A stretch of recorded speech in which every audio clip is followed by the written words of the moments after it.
Victims Protection Act. On behalf of the President, thank you for joining me to celebrate this milestone and to recognize the incredible work that has been done across this country to tackle modern-day slavery, pursue justice for victims, and hold traffickers accountable. Thank you to Attorney General Barr, Secretary Scalia, Secretary Azar, Acting Secretary Wolf, Deputy Secretary Bygum, for all being here today. Under your leadership and in coordination with the full of government, the United States is committed to ending human trafficking in all of its grotesque and evil forms.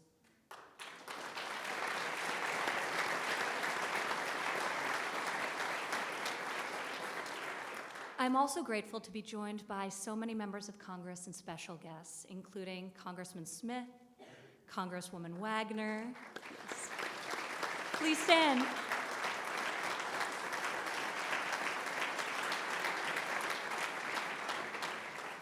Congressman McCall, Ambassador at Large, yes. Ambassador at Large for International Religious Freedom, Brownback.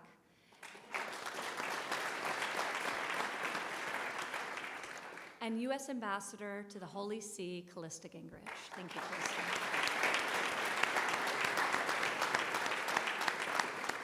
Further among us, and I'd love you all to stand as well, are members of the U.S. Advisory Council on Human Trafficking, the President's Public-Private Partnership Advisory Council to End Human Trafficking, as well as recipients of the Presidential Award for Extraordinary Efforts to Combat Trafficking in Persons. Thank you.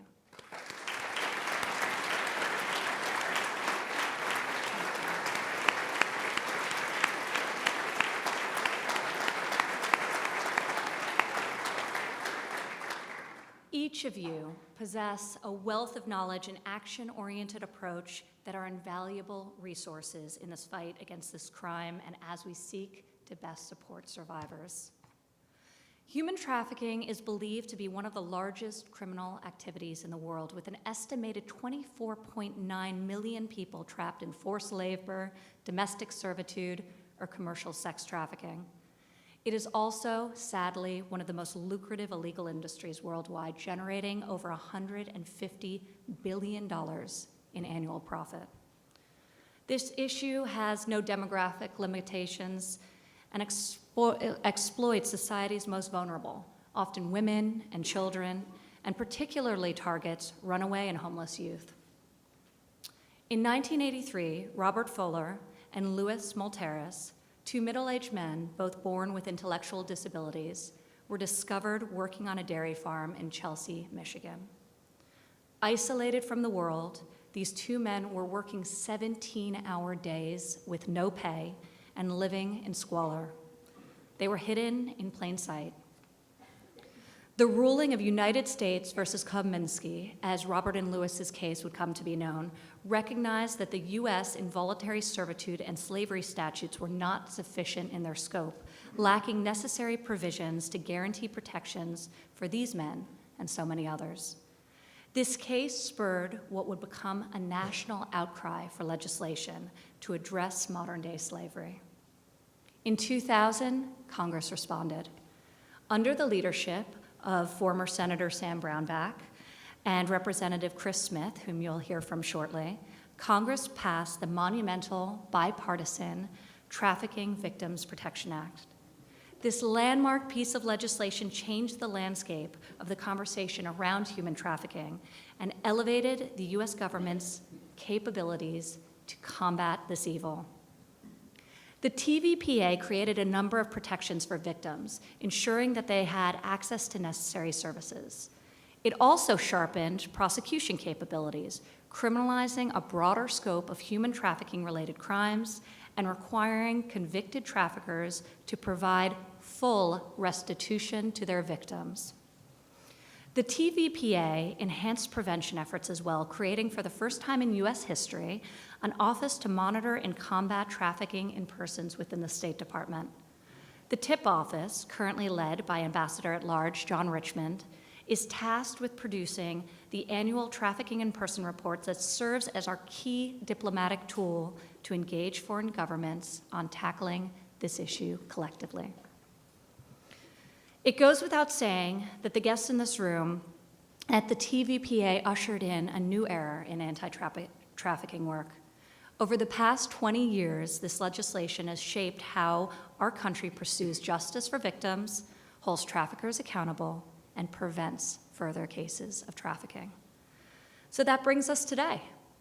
Much progress has been made, but we recognize that this issue is still, unfortunately, so pervasive in our own communities and across the globe. In the early days of this administration, President Trump committed to bringing the full force and weight of the US government to tackling this horrific problem. Since then, I'm proud to have helped him deliver on this promise, signing 9 pieces of legislation into law that directly address human trafficking.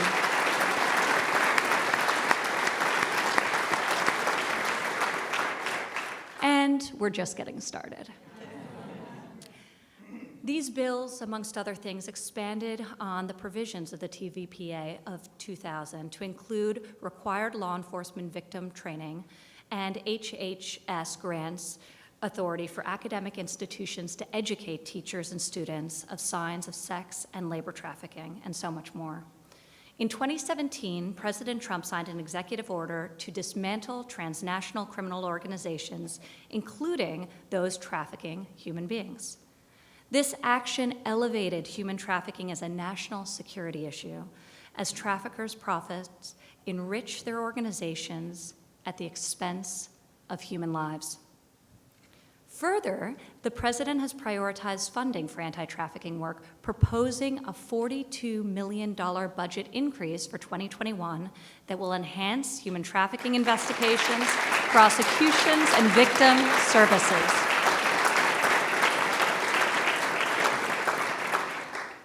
We are resolved and we are relentless in the fight to hold perpetrators accountable and restore human dignity for victims. This administration has fought and will continue to fight this crime and ensure that survivors can access the services they need. Human trafficking is not solely an international issue or a crime that must occur across borders. Human beings are being sold right here in America, in our own backyards and in our own communities, in neighborhoods across this country, in rural and urban communities, as well as tribal lands. We cannot turn a blind eye to trafficking that happens at home, and we cannot tolerate the exploitation of our own citizens.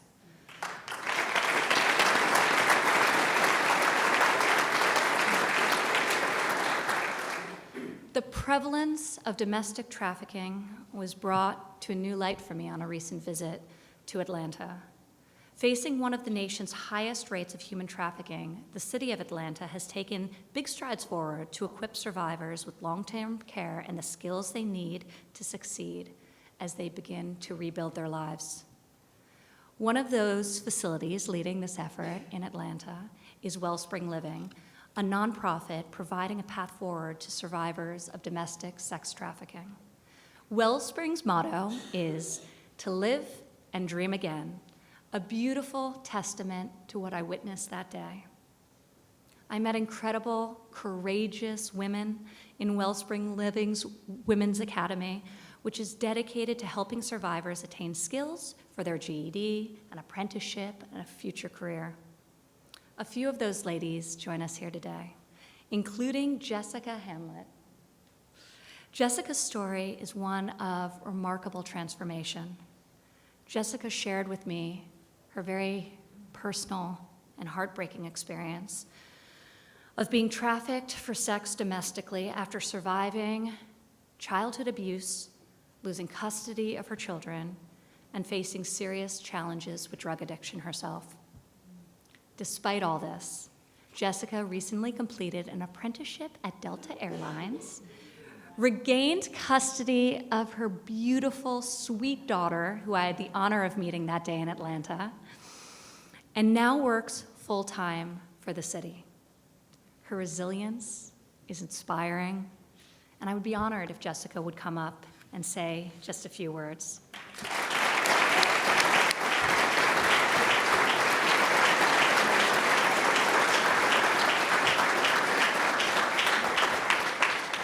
Good morning.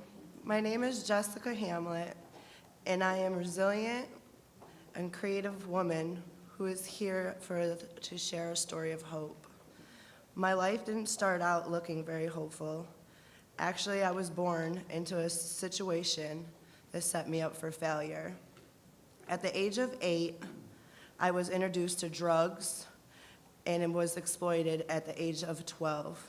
For years, I found myself in the middle of violence and also addiction, a constant nightmare of having to do things that no human being should be forced to do or made to do.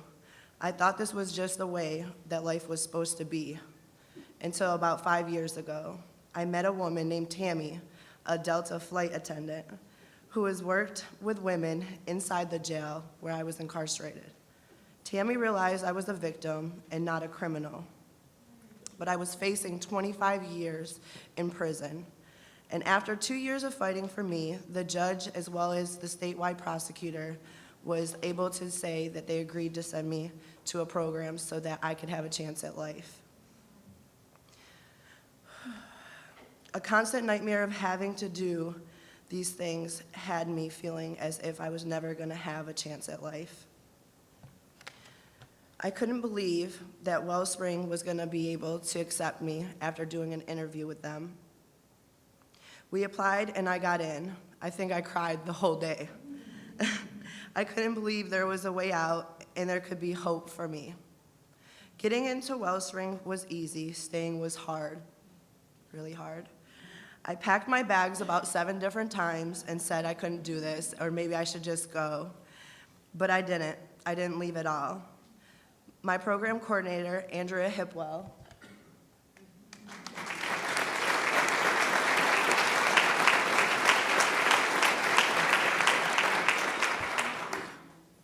and the people there loved and accepted me in such a way that I thought I was being set up. I didn't even know what love looked like. I thought it couldn't be real, but it was. They helped me work through my trauma. I got my GED, and they as well prepared me for getting a job, and not just a job, but a career. As well as getting a paid apprenticeship, and then they wouldn't believe, or you guys wouldn't believe, I got an apprenticeship with Delta Airlines. My first day at Delta, there was flowers and a cup, and it said, "Welcome aboard, Jessica. Welcome to the team." I felt like I was at home. I felt like I had family that knew how to love me and wanted to see me successful. I even got to eat lunch with the Vice President of Delta In-Flight Services, Allison Osband. Thank you, Allison. When my apprenticeship was complete, I got a job at the City of Atlanta watershed, and I absolutely love where I'm at today. I'm in my own apartment, and I'm also with 3 of my children, and I'm doing very hard work. That hard work consists of basketball practice, football practice, lots of homework. There's lots of challenges, but I also have all of my children in counseling, and we do lots of therapy. It is still hard, but 5 years ago, I had no hope. My hope wouldn't even have happened without God. And so many people like Tammy, Allison, Andrea, and of course, my mentor, Cindy, who is now with me today. Today, I'm filled with hope and wanting to share my story of hope, and for the thousands of kids and women who are being exploited. Thank you, Miss Ivanka, for allowing me to be here, for helping me and helping other women today.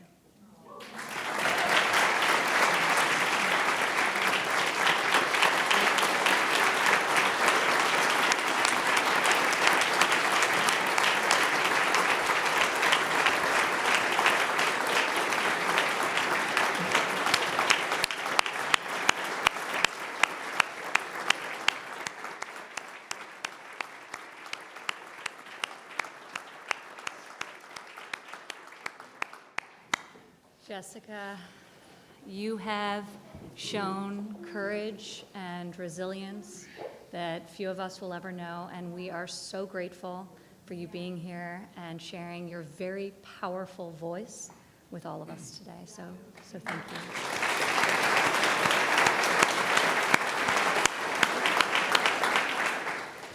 No human being deserves to live without agency or without hope for a future.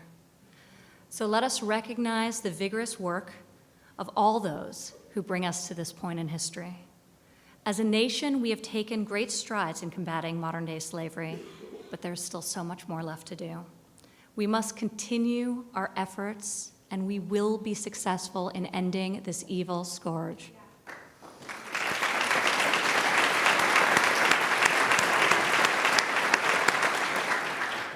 Thank you all so much for being here. And with that, I would like to welcome Attorney General Barr, who has been such a formidable champion on this issue, to come up and join us and say a few words. Thank you all.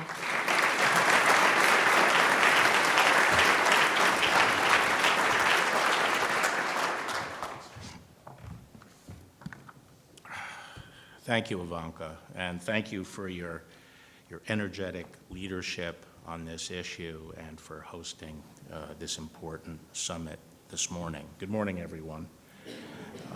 It's really an honor to be here, and I'd like to acknowledge Jessica and thank you for sharing your story and for your courage. And I'd like to say to all the survivors, I want you to know how grateful we are for all that you do in fighting to free other victims from the grip of this modern-day slavery. As we all know, January has been Human Trafficking Awareness Month, and as the month comes to a close, I can assure you that our campaign against this scourge will drive forward with greater energy and deeper commitment. The Department of Justice will continue to bring the full force of the law against those who exploit other human beings by subjecting them to the physical and psychological captivity involved in this horrific crime.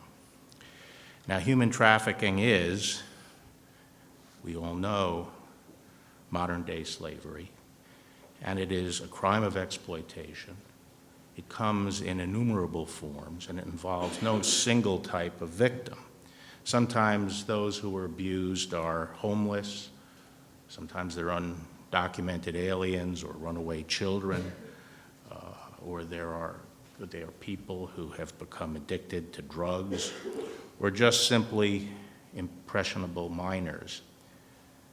Emblematic in many ways is one horrific case I was briefed on recently in the Southern District of New York. A very dedicated team of prosecutors doggedly pursued a few little leads and ended up convicting 19 defendants in Manhattan with sex trafficking of minor girls and young women in the New York State child welfare system. In other words, children whose society had a special obligation to protect ended up being instead exploited. In this, as in every case, a person who gains leverage or power over a vulnerable victim exploits them for their own gain. There's nothing more predatory or disgusting. As you are aware, this year marks the 20th anniversary of the Victims Trafficking and Violence Protection Act, and anniversaries are a good time to pause and to survey the past and take stock. And since this statute was passed 2 decades ago, we have achieved very encouraging results in the fight against human trafficking. But I'd be remiss if I didn't mention a serious challenge that is emerging. We live in a digital age, and like everyone else, human traffickers are relying increasingly on digital communications and the internet and platforms like that. And more, the evidence we rely on to detect and to deal with these predators is digital evidence. However, increasingly, this evidence is being encrypted. And we all recognize that encryption is important in the commercial world to protect consumers like us from cyber criminals. But now we're seeing military-grade encryption being marketed on consumer products like cell phones and social media platforms and messaging services. And this means that we cannot get access to this data, and we just can't have chat rooms and websites that are involved in grooming children victims or selling trafficked women, sites that are impenetrable to law enforcement. And we have to do something about this. And recently I met with my counterparts in the Five Eyes, Great Britain, Canada, Australia, New Zealand, and we've all agreed, and we met with victims groups, we met with the companies, and we tried to impress upon the companies the damage that would be done to our efforts to combat human trafficking unless we can find a solution for this. So we're working together with our foreign partners on this issue. In the meantime, we are committed to combating human trafficking in all its forms and using every tool at our disposal. And I commend the President and Ivanka for all they have done to stop this scourge. Today's event is a very important opportunity to ensure that victims' voices are heard and to send a message that this issue is a top priority of this administration, the whole administration.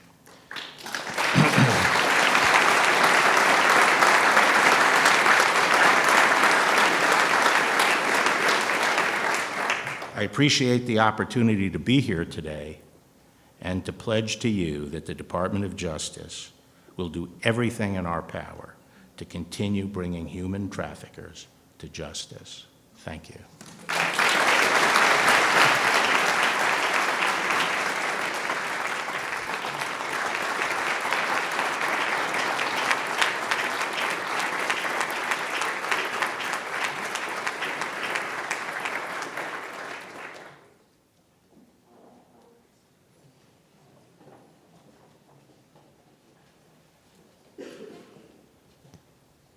Ladies and gentlemen, please welcome to the stage the panelists for our first panel, moderated by Director of the Domestic Policy Council, Joe Grogan.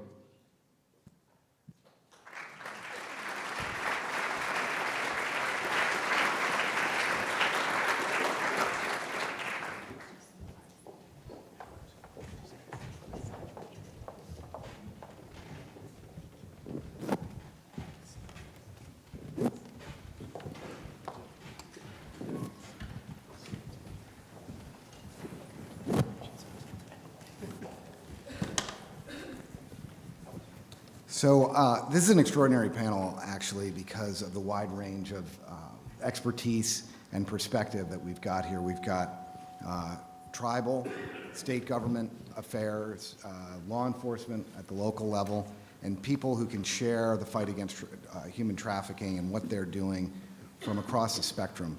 So I don't want to take too much time with any introductory remarks, but I want to start with the Lieutenant Governor of Florida as we head into Super Bowl weekend. One thing that has become clear to me in the last couple years is how big human trafficking is around the Super Bowl. And I wanted to know, and I think that people would be interested in understanding, what is the state of Florida doing? What are you doing to combat human trafficking around the Super Bowl, but in Florida generally? Well, good morning, and thank you all for the opportunity to be here. It is such a privilege, and thank you for that question. Florida has been a leader in many respects with regards to our fight against human trafficking. Certainly an event of the magnitude of the Super Bowl brings its own challenges. We're excited, our community is thrilled to host it. Miami puts on a great event, but with that comes a very ugly underworld of human trafficking activity. So what we've been doing in preparation of the Super Bowl is really partnering with our law enforcement at every level, local, state, and federal, making sure that we learned from those that held the Super Bowl before us in Atlanta the year prior. We've got a tremendous collaboration, not just with law enforcement, not just with our healthcare providers, not just with the private sector, but it really, truly is a very comprehensive, innovative approach, because we want to make sure that those perpetrators that think they're going to come into our state, they're going to prey on our youth, they're going to recognize very quickly that Florida is closed for business, are our children are not for sale. So we've been really working diligently, ensuring that we have all of our partners. I have some great representation from Florida here, our amazing Attorney General who's involved as well, and some of our legislative leaders have championed the cause. And so we have been working morning, noon, and night to ensure that we're ready. We have partnerships in the private sector with Uber. They have trained over 100,000 Uber drivers, our Hotel and Restaurant Association, our Truckers Association, making sure our county health departments, emergency management, it really runs the gamut of everything from a state perspective, but again, partnering with the locals, partnering with the nonprofits that are adept at rescue operations and service provision. And so it really has been a comprehensive effort. And might I add that we'll be hosting it yet again in our state with Tampa following suit. So they too have been entrenched in the organizational process to make sure that they are ready just as well as Miami. Let's stay with the state perspective just for a second, because Chris, Ivanka mentioned the trip to Atlanta, which I had the privilege of accompanying her on, along with Secretary of Health and Human Services, Alex Azar. It's tremendously impressive to see what George is doing at the governor's level and the senior leadership. I can't, again, speak more highly of what's going on with the nonprofit community in Atlanta. But could you speak about why Georgia is stepping forward and your involvement in fighting human trafficking? Absolutely, and we're so grateful that you got the chance to come down and Ivanka got the chance to come down and see Wellspring. You know, when presidents make issues, it matters. And I cannot thank President Trump enough for what he has done. And when governors and first ladies make issues, it matters. And that's what Governor Brian Kemp and our First Lady Marty Kemp have done before they were even in office. But the first thing the First Lady did was to create the Grace Commission, to bring everybody to the table and say, what are we doing? How can we work together, and where do we go from here? And we're laser focused on 3 issues: training and awareness. And you've heard some of the nonprofits that we have here, but you've got the state now going to be training all of its employees. You've got the City of Atlanta focused on this issue. You have our Criminal Justice Coordinating Council. You've got the nonprofits like Street Grace and Out of Darkness and Wellspring, Rotary International, that's focused on this issue. But you also have great corporate partners. Just Wednesday, I was at Delta, where they're training 86,000 employees to be the eyes in the sky. We've got UPS here that's doing Truckers Against Trafficking, because they're in every neighborhood around the world. You've got IHG that's focused on the hotel industry. But we're also focused on restoration. And I will tell you, Wellspring Living is the gold standard. And when you see Jessica and you hear her story, and we focus on victim-centered, trauma-informed, evidence-based support. And why? Because these are our brothers and sisters. These are human beings with dignity and value and worth.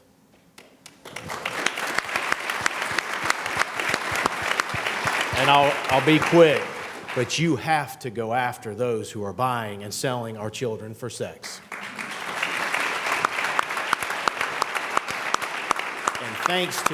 Thanks to our governor and our legislature, we now have a human trafficking prosecutions unit in our office because, as the Attorney General said, this is happening online. Today they're in South Georgia, tomorrow they're in Atlanta, East Georgia the next day. So we can partner with our 3 great U.S. attorneys, the FBI, our GBI, our DAs, sheriffs, and police chiefs, to make sure that we go after them. Because, and I'm proud, Shared Hope, and we had a C with Shared Hope a couple years ago. We now have an A, and I'm proud because we are focused on the victims.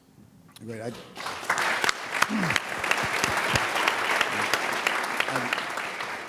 I would just share this little anecdote. As I was getting at the airport in Atlanta after visiting Wellspring, I heard on the PA system in the Delta terminal for passengers and employees to be on the lookout for victims of trafficking. It was kind of a stark example, because we had met at Delta at the event and heard about their apprenticeship program, but to see it in action, their commitment to the issue was pretty incredible. And I commend them.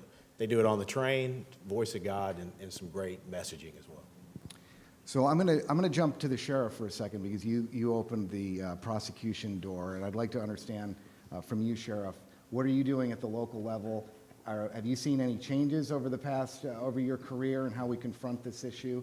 Well, And thank you. why you're committed to it? Yeah, thank you. And it's an honor and a privilege to be here with you today. Coming from Texas, of course, we have a tenacious governor who's made it resoundingly clear that every level of government, all the way down to the local level, will be involved in the fight to end this scourge. I want to tell you a story about 8 sheriffs in North Texas that banded together in order to fight human trafficking. When I was elected in 2017, I met with 7 other sheriffs in the North Texas area, and we sat down and talked about what are those things that we can do to stem the flow of narcotics and human trafficking across our counties.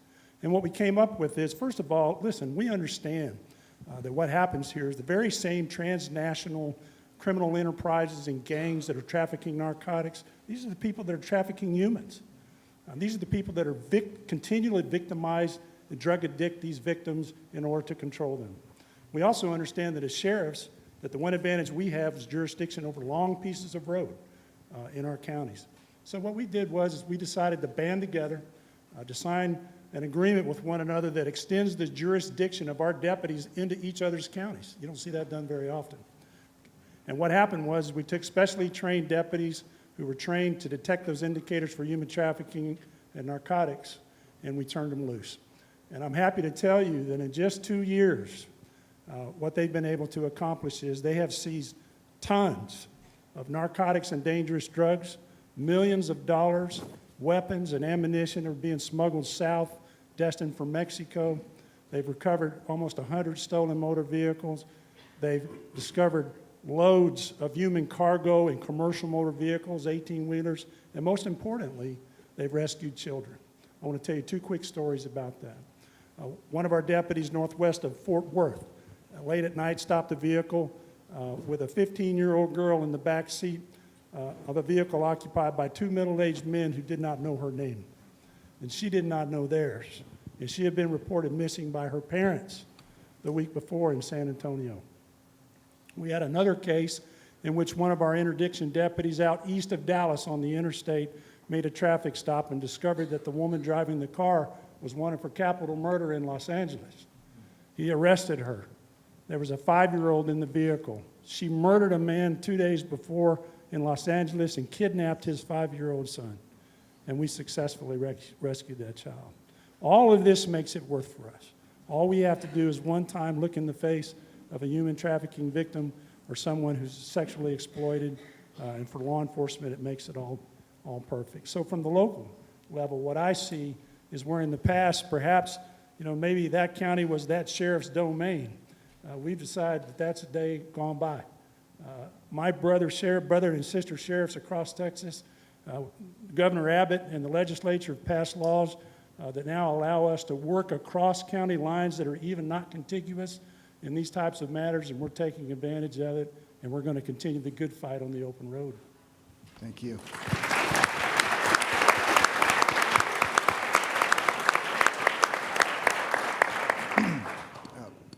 Judge Blake, you're a tribal judge in Northern California. I thought maybe you'd share a little bit of how you're interacting with law enforcement and fighting the scourge at the tribal level. Certainly, and again, thank you very much for the honor to be here today. I not only am an elected judge for my tribe, the Hoopa Valley tribe located in Northern California, I'm also the president of the National American Indian Court Judges Association, the only tribal judges association in the nation. So I speak on a national level. I don't speak just on behalf of California, but I also speak because I am a parent of a trafficked victim myself. My own daughter was trafficked, and when we talk about, I heard that the Attorney General talk about the use of social media. I tell people that my home is 67 miles from the closest McDonald's and 71 from the closest Walmart. That just gives you an idea how remote we are. And how a trafficker found my child in remote Humboldt County was through social media. And with the dream that she was going to be this model, with this dream that she was going to achieve all these aspirations that she had in her life. The idea that you have to be a child that is a foster child, that you have to be a neglected and abused child is not always accurate, because this child never wanted for anything. this child was pretty, I mean, as we looked back at her empty room after she left, we kept thinking what we missed. And what we missed was the encouraging her to be something, to be somebody, to reach those goals, and her wanting to do so and being, falling prey to somebody that is offering that service, but not for that purpose. And and like I say, so that started my road on this issue with trafficking. Because one, if it will happen to me as a sitting elected judge, as an elected official for tribal communities, I was tasked with providing, prosecution for this type of stuff, making certain that our children are safe. But yet my own child was able to walk into the hands of somebody who takes the innocence away from a child like that. So these tribal communities, they're not only remote, they're very, very remote. Social media is huge in tribal communities, so because of the remoteness, and you only look at the number of UPS and FedEx trucks that come into our community, that's the only way you can get things in and out. So again, the training nationally, as we look and finding ways to train our tribal leaders, to train our providers, and to train our parents on the signs of trafficking, so that their children are not going to fall prey like mine did. Thank you for that.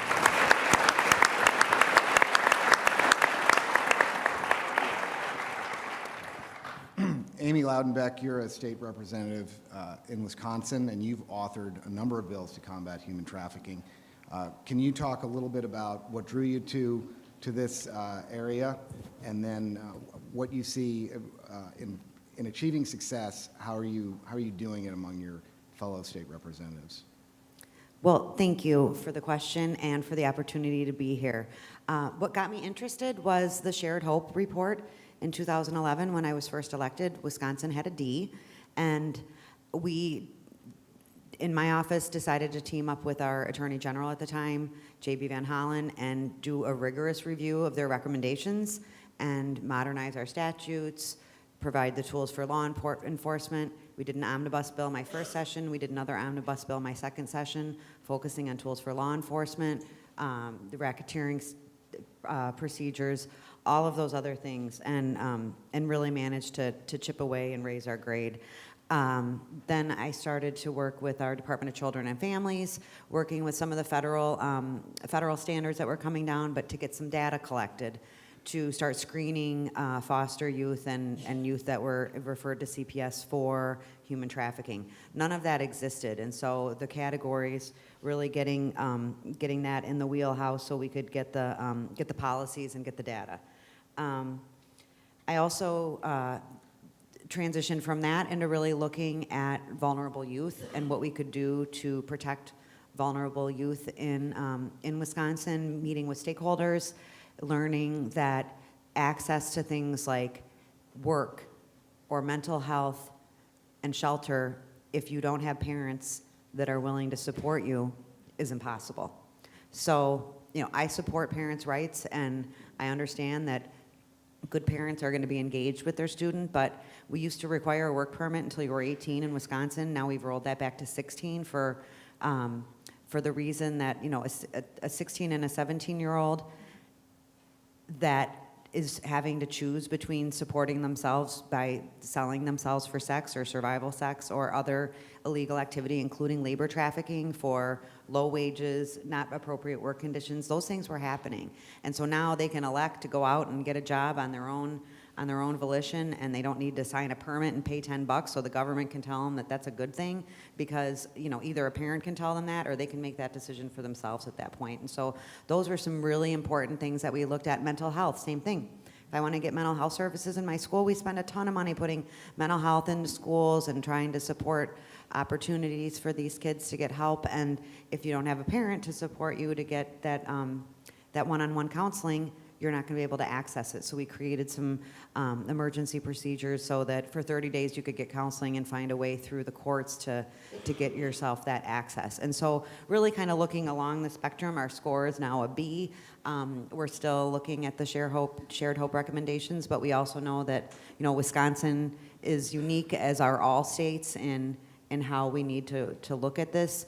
We've also done quite a bit of awareness and partnerships that were kind of prompted by legislative action, but really to kind of move the needle as far as, you know, pushing out the Human Trafficking Resource Hotline.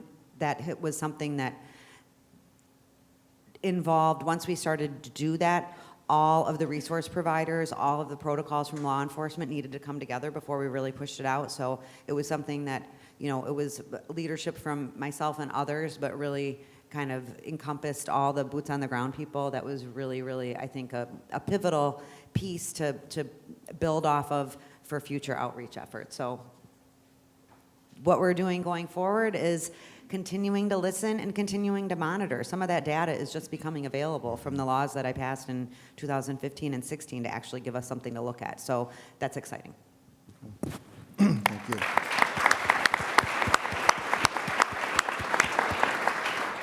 Michael, you're here to give us a little bit of a perspective as a county commissioner. Obviously, here in the White House, we're focused so much on federal legislation, and we interact a lot with governors about how we can partner with them. But two questions. One, what can the federal government do for local communities, maybe a little bit better than we're doing now? And what can you do on your own, frankly, to combat this scourge? Let me start with the second question first. But first off, thank you for having me here. This is a great, great event, and I'm glad to see so many people here, and I'm honored to be here to help fight this heinous, heinous topic, right? It's just near and dear to my heart, very passionate, and I'm assuming everybody in this room is just as passionate, if not more so. But we, from a county level, you know, a couple years back, we formed a task force, you know, because you see a lot of people back then on the local levels talking about it. And a lot of the comments, it's not in my backyard. It's not here. Even at the elected official level at the counties. It's like, that's not true, right? It's everywhere. It doesn't, as many people said here, it affects everybody. It's in everybody's backyard. You just don't know about it. It's most likely right in front of your face and you don't see it. So we formed the task force, and task force includes, you know, every different level of local government, from the prosecutor's office to the sheriff's department. You know, we even have state level on that task force. And one of the first things we want to do is create a website. Where does everybody go? Because people were, once we formed this task force, people were coming out of the woodwork. You know, these small groups, these church groups, these local groups saying, hey, how can we help? Do you have anybody that can come help educate us? So you had so many small groups, and they didn't necessarily have the resources, which is something the federal government could help with, to do some things, to battle some things, to educate, to bring in speakers, bring in people to talk about this topic. You know, so we put everybody together, and once we formed the website, we also put a hotline in there. You know, we attached to the national hotline, but we created our own hotline, because one of the questions that comes up is, how does this affect our county? But from a data perspective, there's general numbers out there. If you know, Ivanka mentioned some numbers from a national level, and some of the states have numbers. But if you go down to the county level or the local level, it's very difficult to say the true effect of that. You see news, you know, the Sheriff's Department in Oakland County has done a great job. You know, we've a couple different raids with local, not only in Oakland County, but surrounding communities in our Wayne counties, in the Tri-County area in Michigan. And we've had numerous amounts of busts, both on labor trafficking and sex trafficking. So now that all this is starting to come to light, people are starting to see it. The press has actually taken point of it and actually started to report on it. I'm hoping they report on this today. You know, because there's a lot of good activity going up here. And then to be straightforward, I'm going to steal half the ideas that you guys put out here today, because I'm not shy. I don't need to have my idea or the task force idea. You know, if there's a great idea, it's a great idea. You know, I also flew through the Atlanta airport to get here today, and I heard the same thing. I'm taking that back with me and going to our international airport, and I'm going to push to have that done, because these are all good things to help people out there. Awareness is the number one thing. You know, education. How do we get the information how people can help people out there? Because that's what this is all about. Help people helping people. So let's get the word out. And from a federal government standpoint, you know, the more education, the more information we can help push out there nationally would help. Great. Thank you. Thank you. On that vein about awareness, I do want to make sure before I forget to give the National Human Trafficking Hotline number out, because this is a number that should be posted in many places. It should be mentioned whenever we're discussing this subject so that people who need help can reach out and try and get resources. And the number is 1-888-373-7888. And I think it's important, as you said, events like this, even just to begin a discussion about it. I mean, it's great working in the Trump administration with so many committed people, but people like Ivanka who can plunge into an issue like this, dive into the substance, raise awareness, and use her platform, as well as the Attorney General and so many others. So on the state and local level, are you seeing, any of you seeing an increase in awareness on the subject and reports of, both the incidents, the crime incidents, but also people reaching out? And maybe we could start with Florida. Absolutely. As many here in this room know, Florida ranks third in terms of calls to the national hotline. That number had a huge increase from 2007 to 2015. As of 2016, the numbers started to stabilize, but I also believe that awareness, just the vigilance of our community has really come into play. And so as we continue to really delve into the messaging, again, our county health departments, all 67 of our county health departments have participated with HHS in the Look Beneath the Surface campaign. Our Department of Education, the first in the nation, has released a rule. We've implemented curriculum. Each of our school districts is going to be, in an age-appropriate manner, requiring our children to be educated on the ills, the evils of human trafficking.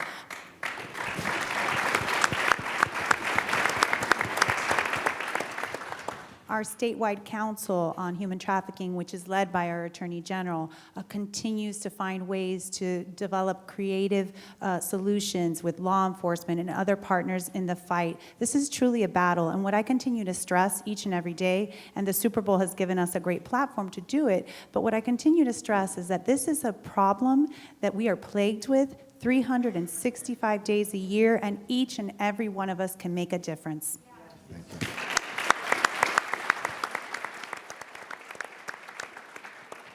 Judge Blake, do you want to? Yeah. So one of the things is that as we talk about this, we're seeing an increase in reporting in Indian country because one, I think that the information's out there. The giving of the hotline, I think, is critical. But the other, with the president's position on missing, murdered of indigenous women, that was a real aha moment for Indian country, and it's giving people the opportunity to come forward to say that they were victims of trafficking, and we're seeing it more and more that these children that were missing for years that we thought just were runaways were now coming back and telling us, no, I was living a life that I had no choice to live but to survive. So that there again, I think that the continued efforts, when you were talking about the funding part of that, and be inclusive of tribal land, because it's not that we don't want to be involved, it's that I think that the invitation needs to be more formally given, and we will be there. Great, thank you. Certainly, tribal issues and tribal engagement is something that this administration really wants to lean in on. We have a dedicated person in our Intergovernmental Affairs office totally devoted to tribal issues. And on this, when the president, specifically to trafficking, when the president signs an executive order later on today, it's important to note that there will be a new position created at the Domestic Policy Council solely devoted to fighting human trafficking. So we're very excited about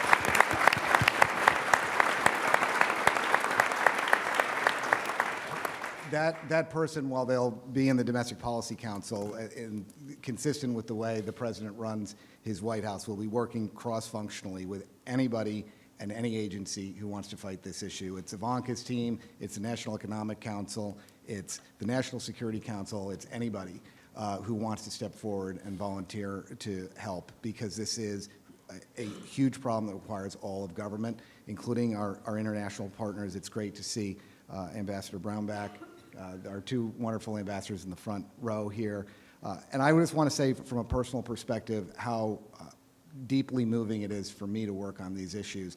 Domestic Policy Council covers a whole host of issues, but I don't know that I have ever been around any issue that is both as emotional and as difficult, but as inspiring as fighting human trafficking. I want to thank especially the survivors who've made it here today and who have come here on numerous occasions, who volunteered to give us advice, to step forward and share their stories, because without you, we wouldn't be able to get anything done and get any momentum going on this. So thank you very much to our panel and to everybody for coming here today. Thank you.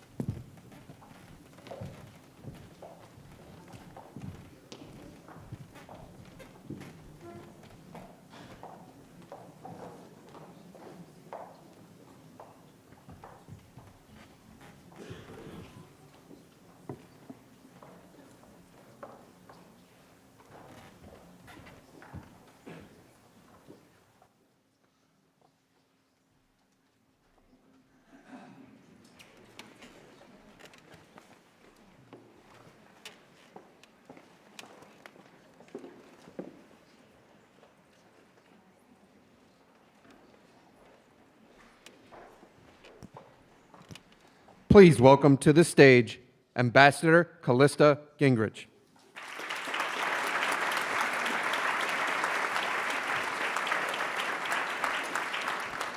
Good morning. It's an honor to be here. I want to thank President Trump and Senior Advisor Ivanka Trump for their leadership and steadfast commitment to the fight against human trafficking. The scourge of human trafficking is a stain on all of humanity. It invades borders, destroys communities, and robs millions of their human dignity. Faced with this great challenge, the Trump administration is committed to protecting survivors, prosecuting offenders, and ending modern-day slavery. However, governments cannot act alone.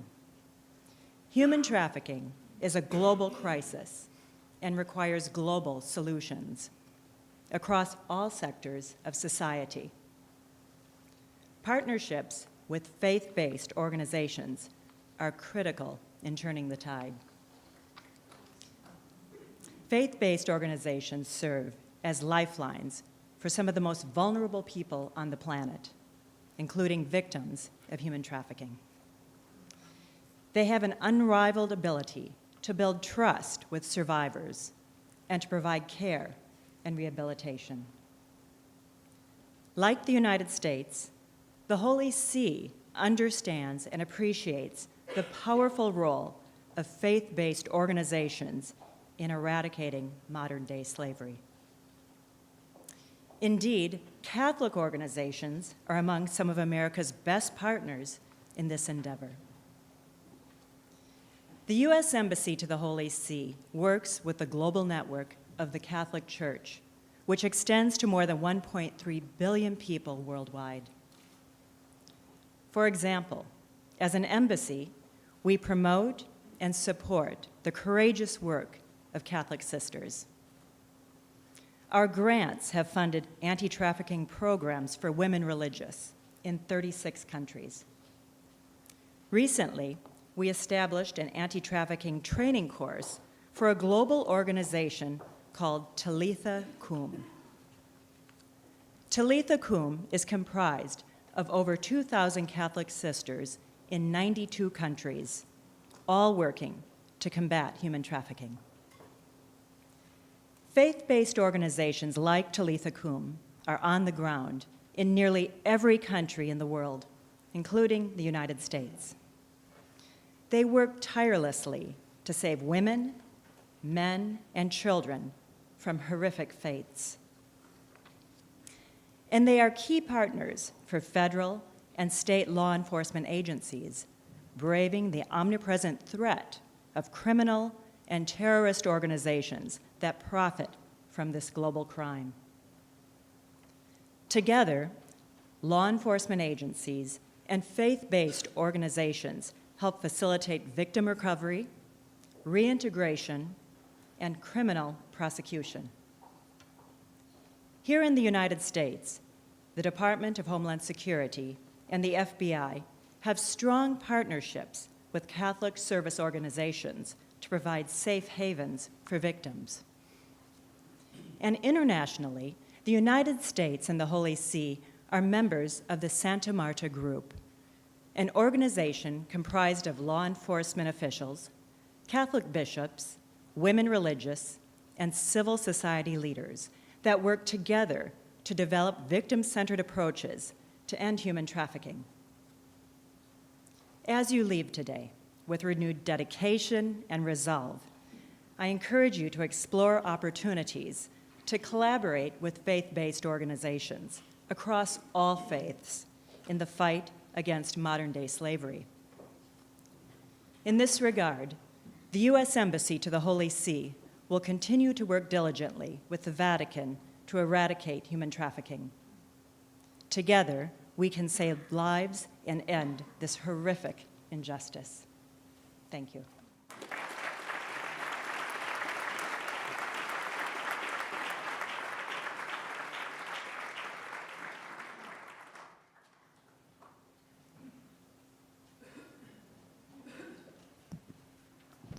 Please welcome to the stage the panelists for our second panel, moderated by Ambassador at Large, Office to Monitor and Combat Trafficking in Persons, John Richmond.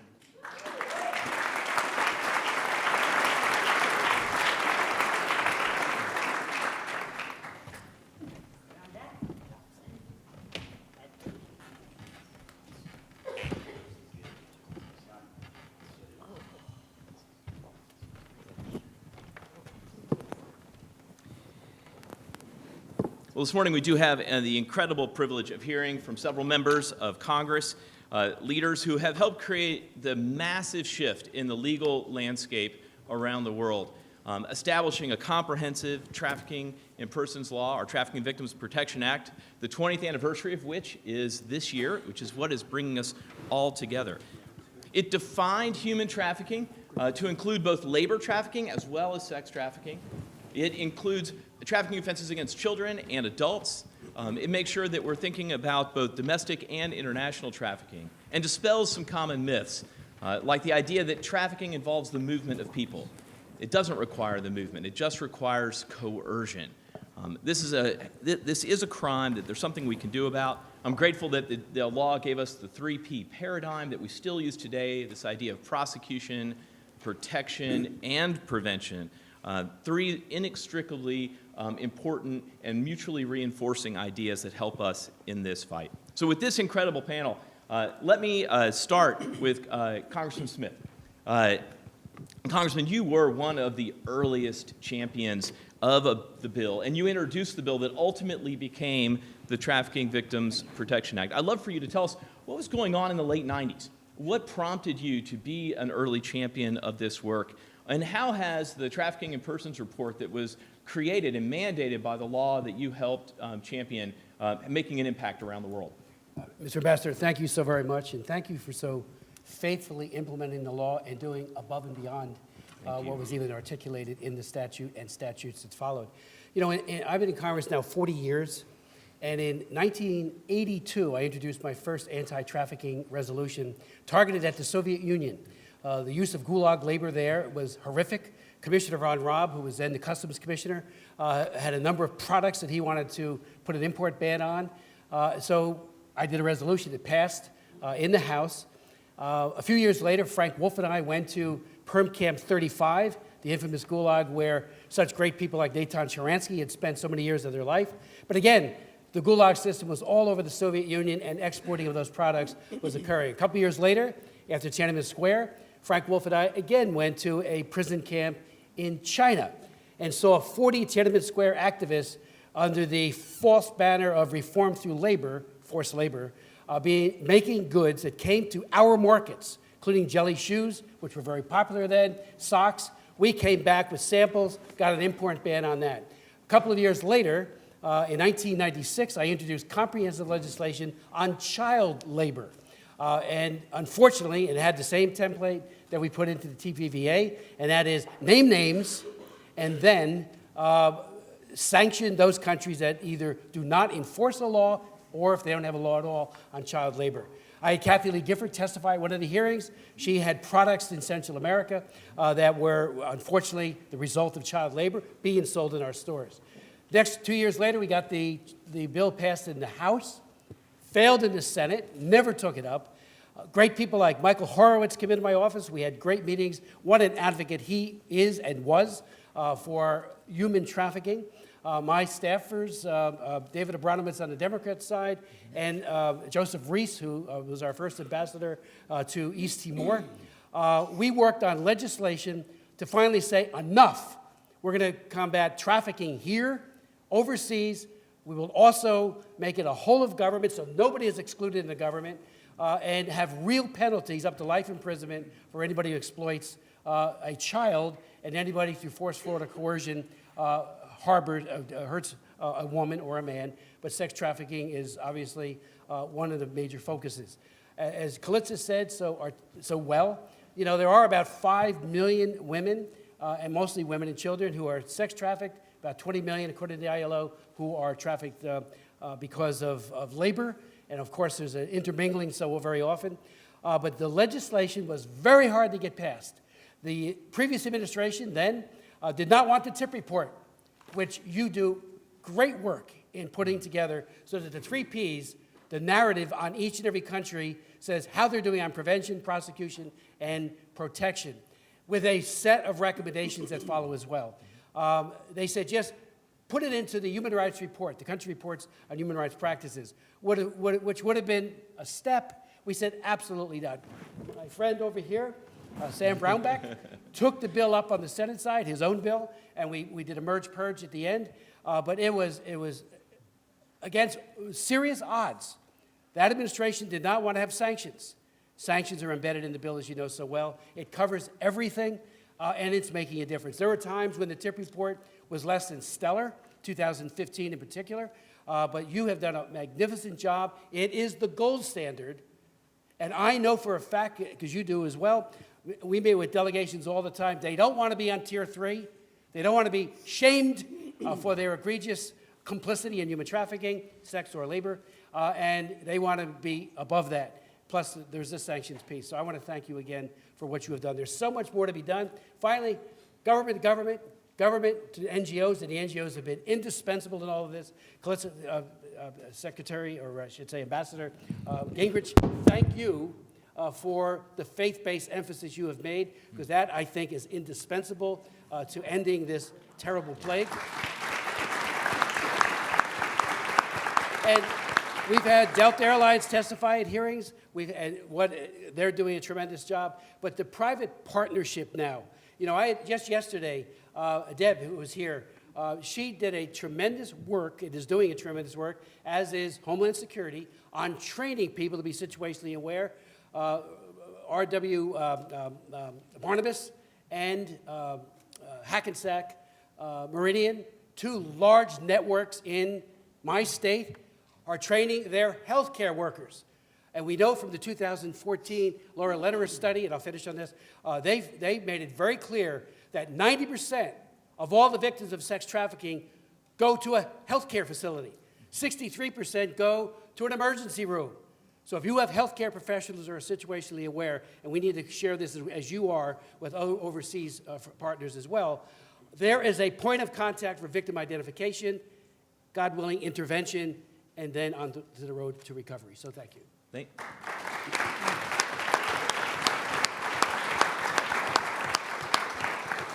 Thank you for your passion about this. Thank you for using the tip report in your engagement and with other countries. I hear, as I travel, other countries talking about the importance when members of Congress raise this on their congressional outreach to other countries, so I'm grateful for that. And you might be encouraged to know there are original members of the Trafficking in Persons Office here today that opened the office when it first started based on the Act. And as you mentioned, I know that you had allies in the Senate. And Ambassador Brownback, you are certainly one of those as you brought this bill forward on the Senate side. And now I get to work alongside you at the State Department in your new role as Ambassador at Large for Religious Freedom. And I'm grateful for your wise counsel during my time at the State Department. I've certainly benefited from working with you. But I'd love to know what motivated you, and what were your thoughts as you began to think about the Trafficking in Persons Act from the Senate perspective? How have you seen it be used? What are we doing well, and what do we need to do differently? How do we need to adjust as we're moving into the future? Well, I saw something and then decided you need to do something, which my guess is my story is pretty similar to most people in this room. You see it, something clicks, and you say, well, somebody needs to do something, and then you turn back and you look at yourself, well, I need to do something, and did it. Gary Haugen showed up at my office when he was heading the IJM, which I believe he still is. I don't know if Gary's here or not, and he laid a lock on my coffee table. And he said this was taken off of a brothel in India, off of a room where a 12-year-old girl was locked in here, and then the lock was taken off when a customer would come, and she was locked in there at night. And this continues to go on, and it goes on a great deal. I had a great staff member, Sharon Pate, at the time, that was really working this issue, and we formed a partnership with Paul Wellstone, who he and Sheila, his wife, were both involved in this, and they were seeing women being trafficked from the Ukraine into Minnesota. And they were showing up then at battered women's shelters and saying, what are you doing here from the Ukraine? Well, it's kind of a long story, but let me tell you about it, and did. And together we formed a partnership, and on that partnership also, the private sector was, we had Gloria Steinem on that, Chuck Colson, and we would go around to other members in the Senate and say, we've got Gloria Steinem and Chuck Colson on this bill, and Paul Wellstone and I are doing this. And they'd say, just sign me up, I don't care what's in it. If you guys agree on this, we'll go forward. But that's really the point of it. This is an issue that just knows no political boundary. This is a complete human dignity issue about somebody that's just been put in a horrific circumstance and condition. And being from the state of Kansas, and I have my Kansas City Chiefs socks on, my mother grew up on the property where John Brown would stay when he was in Kansas during the Bleeding Kansas. We're fighting against slavery in those very early days. And I'm looking at that heritage and saying, I've got to be a part to end this modern slavery, just like you've said that to yourself.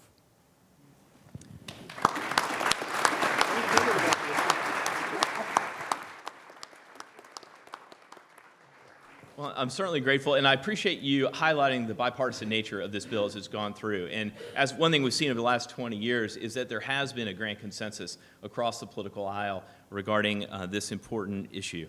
I'm grateful that the two of you put together this law, this comprehensive law that focuses on both labor and sex trafficking, gave us great tools about how we could approach nonviolent coercion to address how traffickers are actually operating in modern times, and give us great tools like the Tvpa and other tools that we can use to make sure that victims are protected.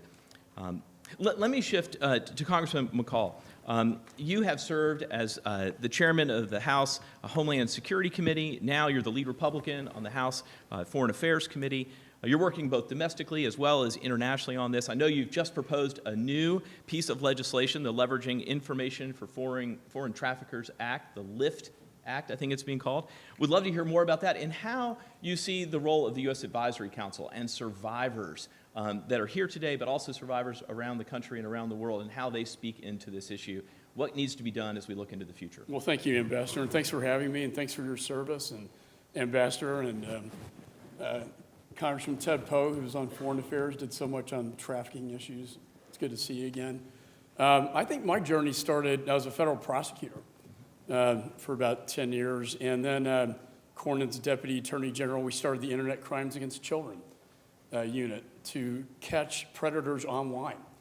And there have been thousands of prosecutions in my state putting these predators behind bars.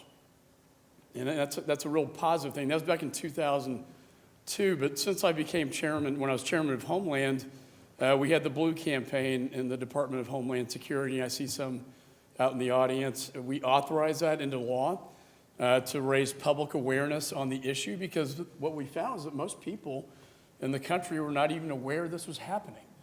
And it happens not just in Thailand, it's happening in our own backyard. And I want to recognize Courtney Litvak, my human trafficking survivor, who came back to us a year ago, who has a special place in my heart and a special story to tell, because you have to hear these stories. This happened outside of Houston, Texas, and suburbs of Houston and Katy, Texas. If it can happen in Katy, Texas, it can happen anywhere in the nation. And so the Blue Campaign has done a great job coordinating with law enforcement, public awareness. The other bill is the interdiction for the protection of children, which takes my DPS, my Texas DPS model, where a lot of these troopers make the traffic stops. But if they don't know how to identify the warning signs that, hey, this is not this girl's father, or something's in that car that doesn't really make sense. And they have a training program that we want to take nationwide with a grant funding component to it, so that we can capture and arrest these evil monsters, and get them off the streets. Finally, the LIFT Act, leveraging information on foreign trafficking. Believe it or not, in our embassies and our consulate offices, when they deny a visa based on human trafficking, they do not share that information with law enforcement. It's just tucked away in a file. So this would mandate that information be shared with law enforcement. But what I'm also proud, and this goes back to now the council, is we authorize the President's Advisory Council to the year 2025. Why is that important? Because I think I want to give Ivanka a shout out as well. She's really elevated this issue and prioritized this issue. We want to do a lot.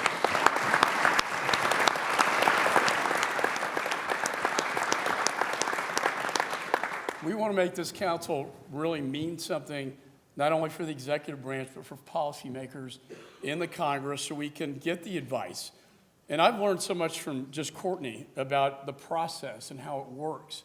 How could a beautiful 17-year-old girl get swept up, and I can't say where because there's an ongoing investigation, but how could this have happened? It really makes no sense. And to get these stories and have victims and survivors on the council, I think is very valuable to Congress and to the executive branch. As we approach the Super Bowl, I know you're going to that, that's going to be a major trafficking event. And there are going to be groomers all around the Super Bowl trying to trap young men and women into this horrific modern-day slavery. And we all know the stories, and you're bought and sold like property. This needs to stop. And as a former prosecutor, I try to educate prosecutors and judges, too. You know what? The victims are the victims. They don't deserve to be behind bars. It's the predators. It's the people taking the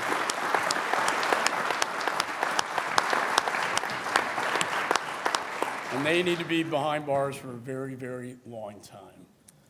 No, I so appreciate you highlighting both the role of the Advisory Council and the fact that you're trying to extend its life in the LIFT Act. The council has been so valuable to me personally, and I think it's been valuable to the administration as well. And I also hope that, that folks hear the message that you're saying about the principle of non-prosecution of victims, that victims should not be prosecuted or penalized in any way for the unlawful acts their traffickers make them engage in. I think that's a really important point. Let me shift to Congresswoman Wagner. During your time in Congress, you've been incredibly focused on online exploitation of women and children as well as men. I know that you're personally interested in some of the work in the Philippines. I know the State Department has a robust child protection compact with the Philippines, where the Philippines puts skin in the game along with our foreign assistance, where we work together in order to actually stop traffickers and protect victims. Love to hear your perspective on what is going well and what needs to change as we move forward. Great. Thank you, Ambassador Richmond. And I'm going to stand up.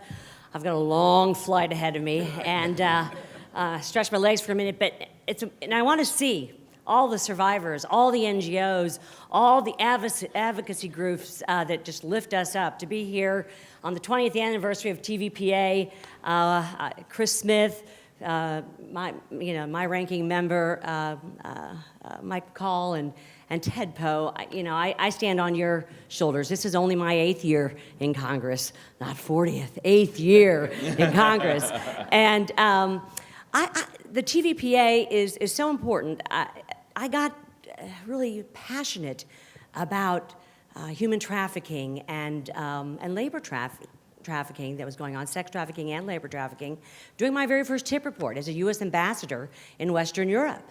And I was watching women and children and young boys being brought in from Eastern Europe and being exploited in Western Europe in horrific ways. And served my time and went back to the United States of America and began to dig into this in my own backyard, in my own country, and found that, yes, indeed, that human trafficking, and specifically sex trafficking, was hiding in plain sight in every community, in every faith organization, in every cul-de-sac, in every school district, all across our country, and that it was a scourge and something that we absolutely had to do something about.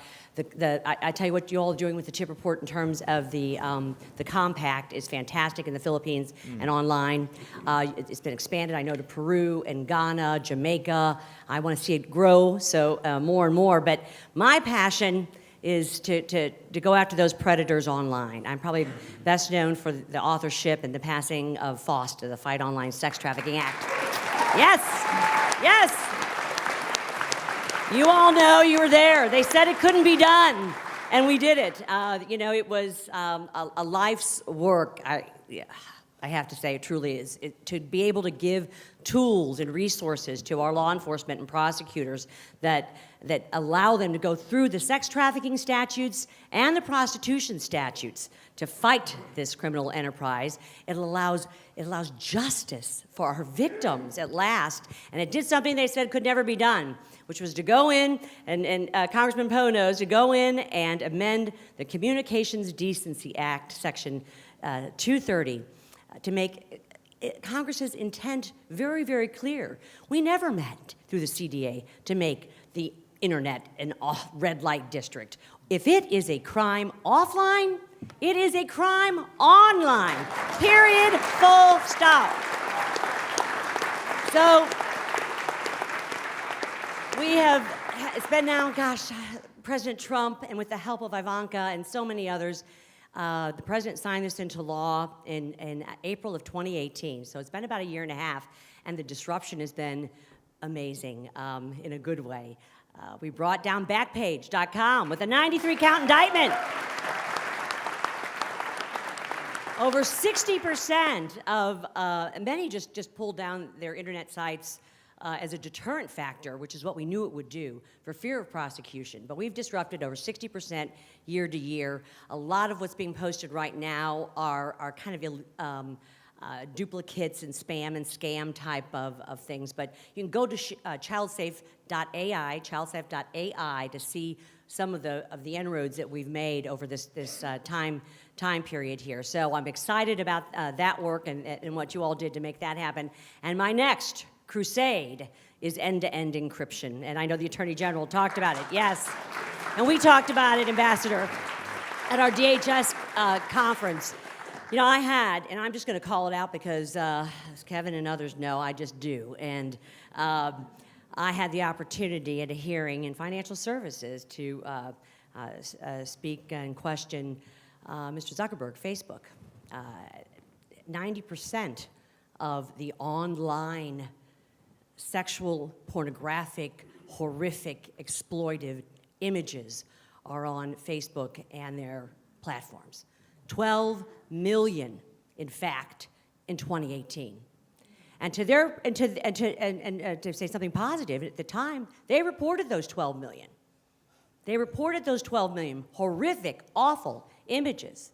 But now they're going to move to end-to-end encryption. And when they do that, law enforcement will not be able to access any of those images. And with impunity, after letters and pleadings from the Attorney General, from the Department of Homeland Security, from law enforcement, from prosecutors, from DAs, from me, Congress, others, they refuse. They want to go move forward on their end-to-end encryption. So if an industry won't police itself, that's when Congress steps in. And we're going to police them, that's for sure. You know, and this is important, privacy and lawful access are not pitted against each other. Privacy and lawful access are not pitted against each other. The Fourth Amendment gives us a lot of broad privacy rights, but you know what, it's not warrantless, all right? And we have to have a way to make sure that people's privacy is protected, but that also law enforcement has a way to keep our children, our women, the most vulnerable in our society, safe. That's what we're going to do with this legislation. So that's where we're going next. I thank you for the time. I thank you all for what you do. We all stand on your shoulders and are grateful for the advocacy group work. My great staffer, Rachel Wagley, back there, about ready to give birth any minute now. She helps author so much of what goes on here. I'm just grateful to you. I'm grateful to our State Department and for the TIP report. And what you're doing online now with the compact is really great, and I want to see it expanded. So I thank you. Thank you.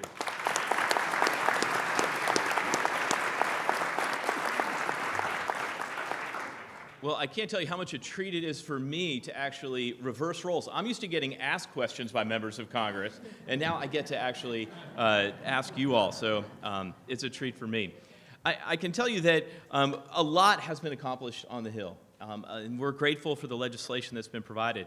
Shortly after the Trafficking Victims Act became law in 2000, the United Nations passed its protocol against trafficking in persons. And I'm grateful today that the head of the United Nations Trafficking in Persons program is actually here with us. Grateful for your partnership over the years and look forward to continuing to combat this with you.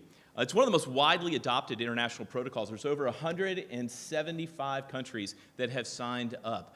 There's only about 15 to 18 countries that haven't, which is just remarkable.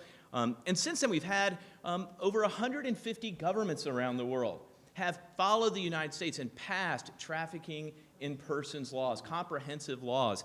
And we're so grateful for that, to have this international legal consensus that human trafficking is wrong, that it's a violation, that people are putting freedom first, which is the phrase that the president has given to this year, that we want to put freedom first. We want to put it first in our priorities and our conversations. We want to raise it with other countries. We want to raise it with each state in this union and make sure we're doing well. Because while we recognize it's the 20th anniversary and we want to celebrate what's been accomplished, we also know that there is a great deal left to be done. And the 24.9 million victims around the world are evidence of that. It is our job now to take the parchment promises of law and turn them into tangible deeds that bring hope to individuals who need rescue and need services. And we want to make sure that we do that. And we want to make sure that we hold traffickers accountable, that we end the impunity that traffickers currently enjoy. I can tell you that this is hard work. There are not easy answers. They're not simple solutions. But the world is not in desperate need of more people to explain to us why these things are hard. The world's in desperate need of more people to do the hard things. And I'm grateful that you all are here and willing to do those hard things, to secure freedom for individuals who are currently being trafficked, and to put freedom first. We're grateful to this administration's focus on freedom first. Thankful that we get to work together with this White House, with Congress, with so many civil society leaders. I see so many NGOs and leaders here from across the movement. We're grateful for your presence here today. And we're grateful that as you leave here, you're going to receive a commemorative book of the last 20 years that highlights the history of what has gone on here in the United States, how the act was formed, early stories from Congressman Smith and Ambassador Brownback about their days along with their colleagues from both sides of the aisle. It's a retrospective of what has been accomplished and really a call to each of us that as we pivot into the future, we have to do more. That what we've accomplished so far is not sufficient. There is more to be done, and I'm grateful that we get to be in this fight together. So thank you all. Thank you. Thank you.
Ladies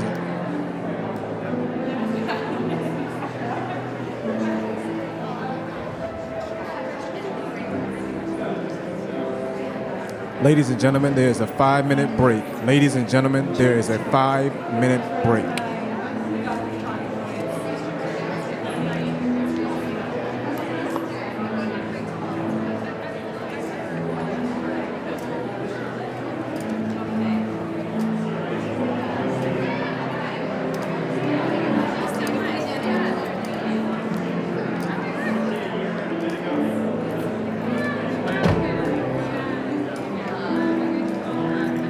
Vanessa.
Audio check for the press, 1, 2. Audio check. You guys getting me over there? Audio check, 1, 2. Audio check, press, Cutsmolt, Maine, you guys getting me? Audio check, you got me? Okay. Okay.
and gentlemen, the President of the United States, accompanied by the Vice President of the United States and the Honorable Ivanka Trump.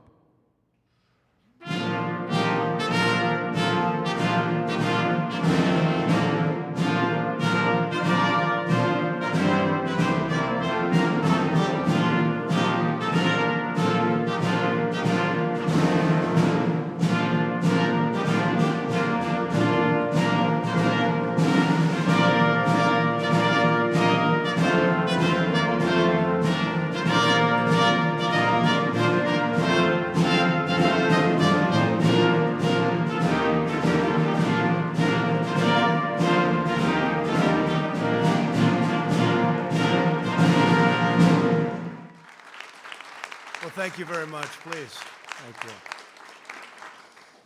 And I want to thank you all for being here as we mark the 20th anniversary of Trafficking Victims Protection Act. Very important. 20 years ago, this nation took a historic step to protect the victims of this form of modern-day slavery here in the United States and all around the world. My administration is 100% committed to eradicating human trafficking from the earth. I am pleased to be joined this afternoon by Vice President Mike Pence and the members of my cabinet, Attorney General William Barr, Secretary Jean Scalia. Hello, Jean. Secretary Alex Azar, who's very busy, and I'm going to see you in a little while, right? Unfortunately for this, in this case. Acting Secretary Chad Wolf, great job with those numbers. Great job, Chad. Deputy Secretary Stephen Begun. Hi, Stephen.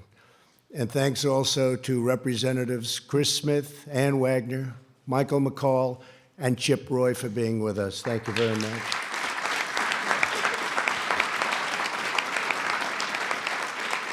And we have a lot of great senators that wanted to be here so desperately, but I said, just stay where you are and do your job, please. We also have with us Ambassadors Callista Gingrich. Hi, Callista. Sam Brownback and John Richmond. Thank you all very much. Thank you. Thank you. And Director of the FBI, Christopher Wray. Christopher. Thank you, Chris. And we have Georgia Attorney General Chris Carr, very active. Thank you very much, Chris. Thank you very much. And Florida Attorney General Ashley Moody. Thank you. Thank you, Ashley. Thank you, Ashley. Florida Lieutenant Governor Jeanette Nunes. And First Lady of Texas, Cecilia Abbott. I just saw your husband, by the way. I just saw your great husband, great gentleman. And North Carolina Lieutenant Governor Dan Forrest. Thank you very much. Thank you, Dan. Great. And I'm especially grateful to Ivanka for her unwavering efforts. She has taken this under her wing.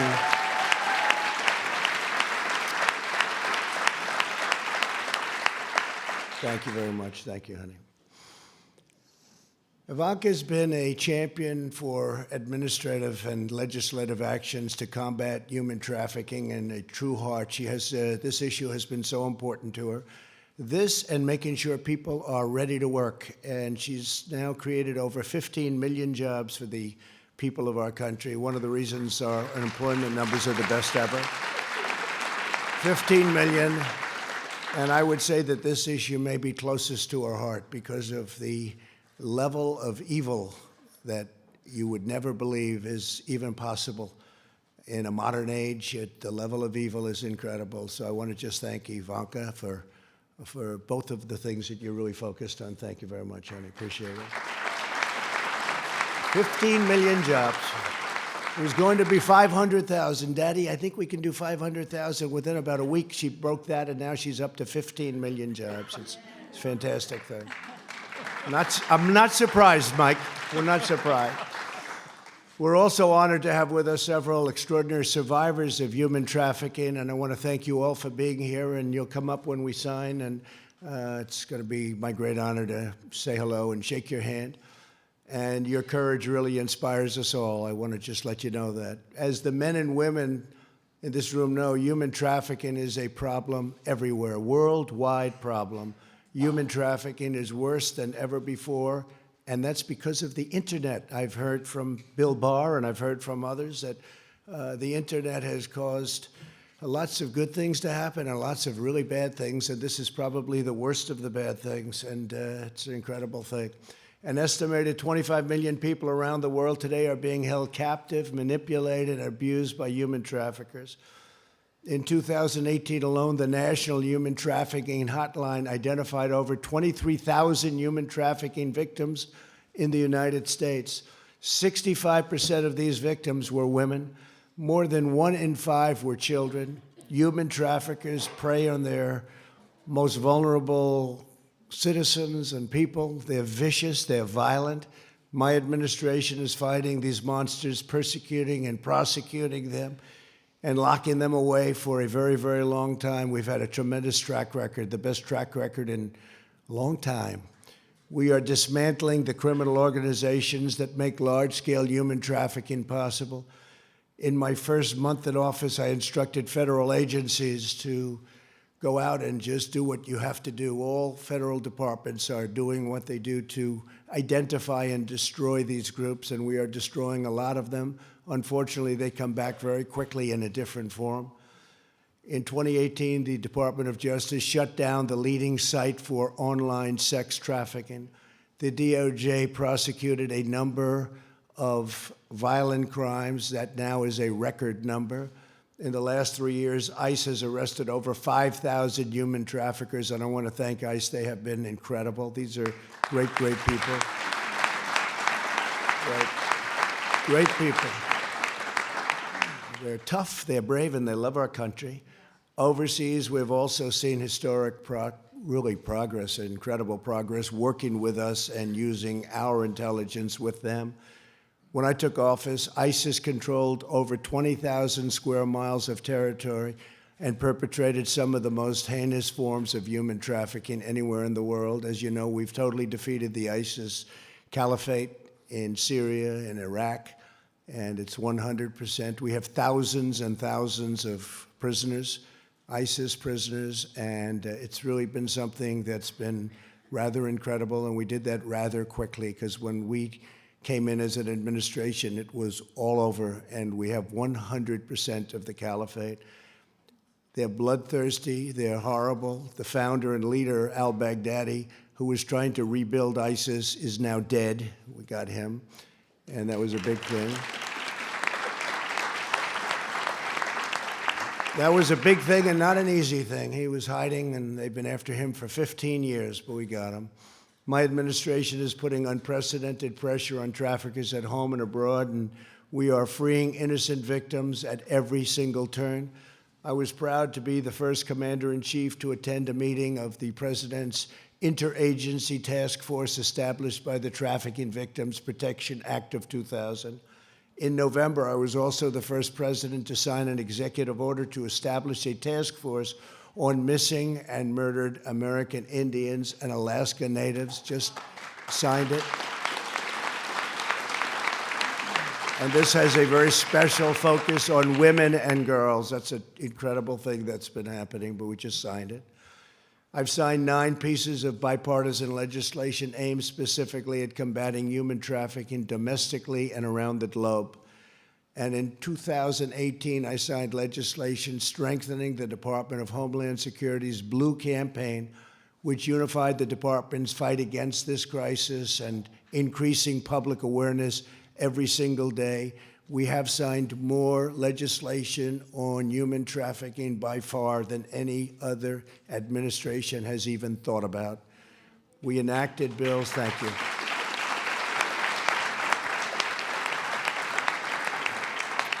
And we'll do what's necessary. We will do exactly what's necessary. There's nothing more horrible than this. We enacted bills to fight sex trafficking, increase support for survivors, and raise the standards by which we judge whether other countries are meeting their duty to fight human trafficking. You have countries that talk, and they talk.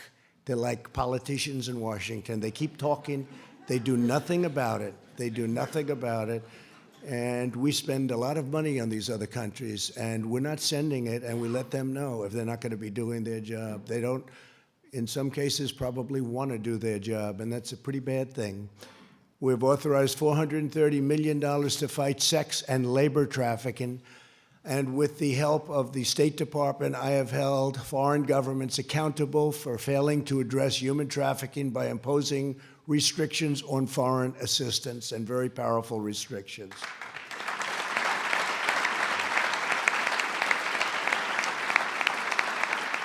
I've also prioritized increasing funding for anti-trafficking efforts in my 2021 budget, allocating $70 million toward enhanced prosecutions, and at the Department of Justice, we are spending $123 million towards supporting state and local efforts.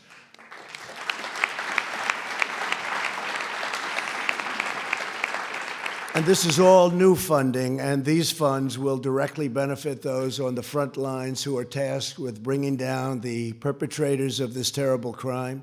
So the kind of money we're talking about now is far greater than what you've had in the past, and let them give the people that work so hard in this administration credit, because they've wanted to do it more than the people in any other preceding administration. And you can read what you want, you can say what you want, but nobody has done more than what we've been doing on human trafficking.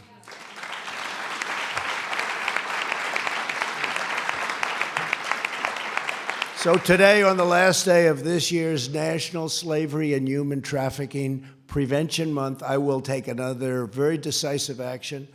In a few moments, I'll sign an executive order targeting human trafficking and child exploitation all across our country.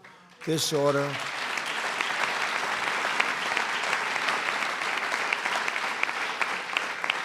and this is a very big one. This order will build on an incredible work that, and really the unbelievable work that so many of the people in this room have been doing, and all of the work that's been done and increasingly is being done. You wouldn't believe the level of enthusiasm that people working on this issue have. I have many issues, economic, we have all different issues.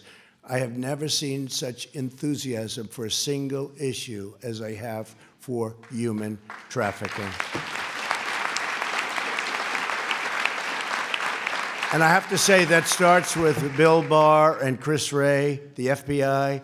It starts with all of the people in law enforcement, so important, and it's something that people really do appreciate. So they collect and they coordinate, they share vital law enforcement and intelligence information with other places all over the world, and very, very important, and we have made a tremendous impact. The problem is it's so massive, it's so many people, it's so many countries, but we've had a tremendous impact. It will be posted online along with a comprehensive list of government resources, all of the things that we do and where to go to find out about what's happening. This order expands prevention education programs, promotes housing opportunities for survivors, and prioritizes the removal of child sexual abuse material from the internet.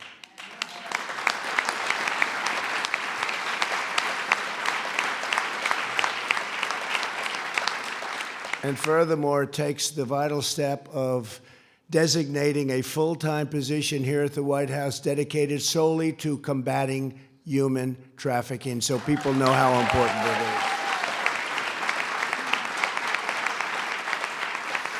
The United States government continues to work with the United Kingdom, Australia, Canada, New Zealand in consultation with industry on a set voluntary principle. We have a set of voluntary principles to tackle online child sexual exploitation and abuse, and the level of detail, the kind of things that they're putting in, nobody's ever seen anything like this before.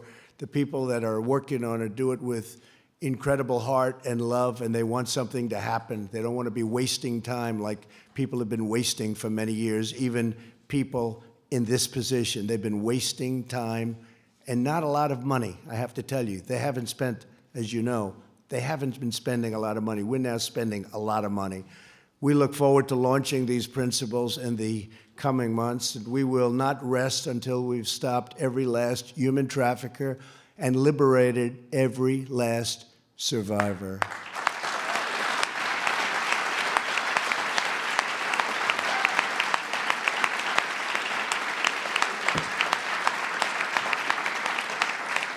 So I'm now pleased to introduce an incredible survivor and the newest member of the U.S. Advisory Council on Human Trafficking, Bella Haneke. Hi, Bella.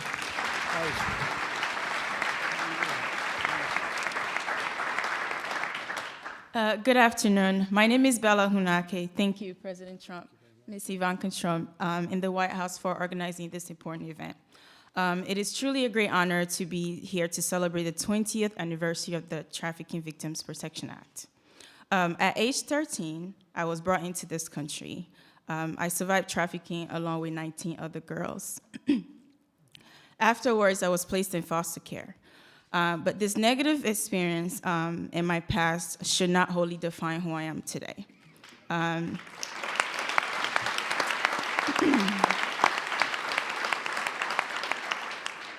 Today, I am a college graduate. Today, I am an American citizen. And today, I stand before you as the newest member of the U.S. Advisory Council on Human Trafficking.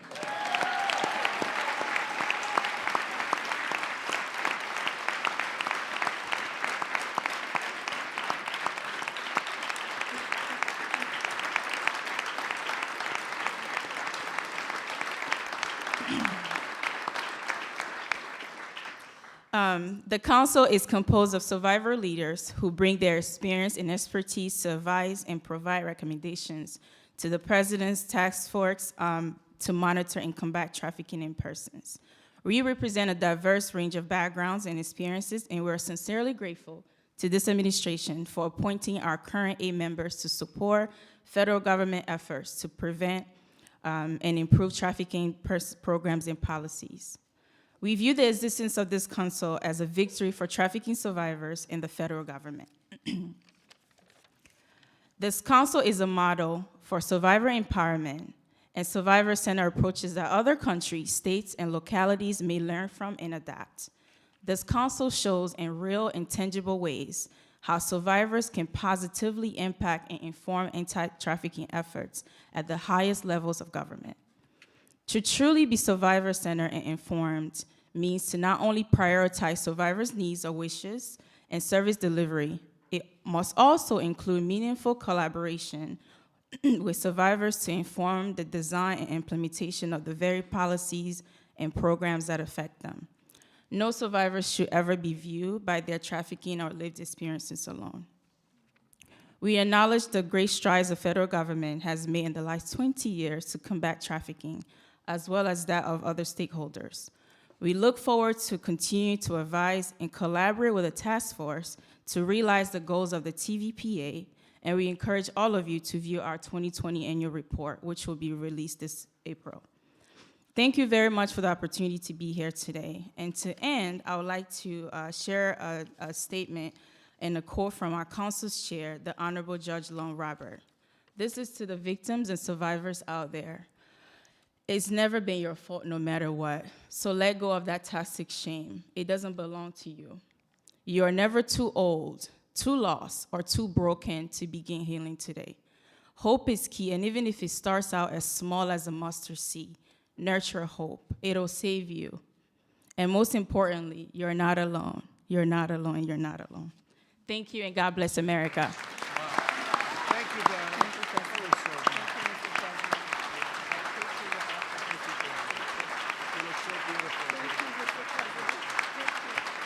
Great job, Bella. Thank you. Perfect. Beautiful.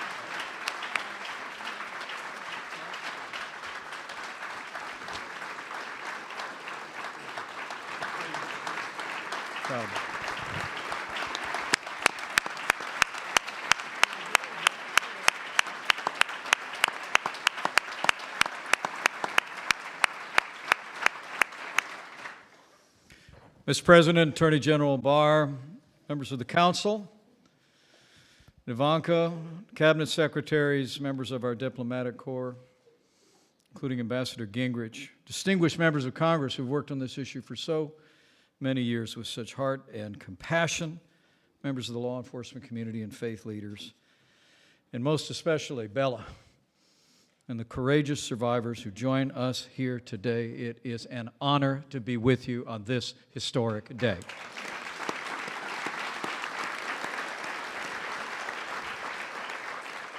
As the President reflected, we're here to commemorate the 20th anniversary of the Trafficking Victims Protection Act. As the President's made clear, from his heart, we have a President who knows human trafficking is not only an unconscionable evil, but an epidemic in the world today, and the United States of America will confront it as never before. Mr. President, you said in your proclamation marking this past month that human trafficking is an affront to humanity, and you've taken decisive action to bring human traffickers to justice, their victims to safety, and to help survivors walk the difficult road to recovery. Like no president before you, you've made it a priority to target transnational criminal organizations that have victimized thousands of innocent people on both sides of our borders. I know the President and I are grateful for the efforts of all of those gathered here today, for your compassion, for shining light in the darkness, and bringing the justice and determination of the American people to this cause. But permit me to add one more voice of appreciation to a member of this administration who has probably articulated the President's message on this issue with more compassion and more determination than anyone else in the history of this movement. Would you join me in thanking Ivanka Trump one more time for her extraordinary leadership on human trafficking?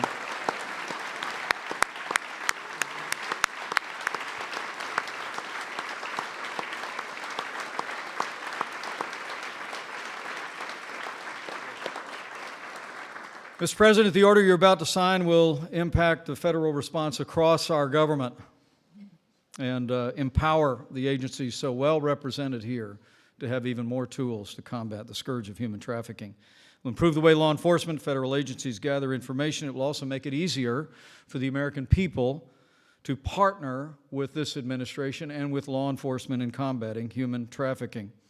It will empower faith-based organizations to provide victims and survivors with more compassionate care. And with more and more young people around America engaged in this issue, Mr. President, by your order today, you will give younger Americans especially the ability on the internet to identify the signs of trafficking, what dangers to avoid, and how to break free if they've been victimized.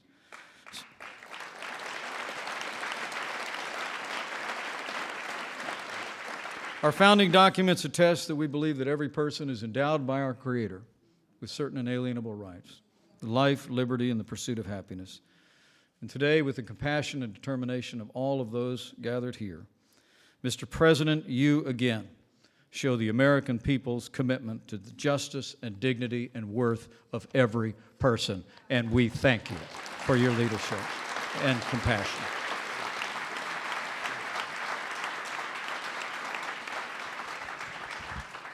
So, Mike, thank you very much, and I just want to congratulate everybody in this room. What I'd like to do is maybe ask some of our folks that are so involved to come up, and the survivors to come up. We will sign, and we will say hello to everybody. And again, it's an honor to be with you today. Thank you very much. It's a big moment. Thank you.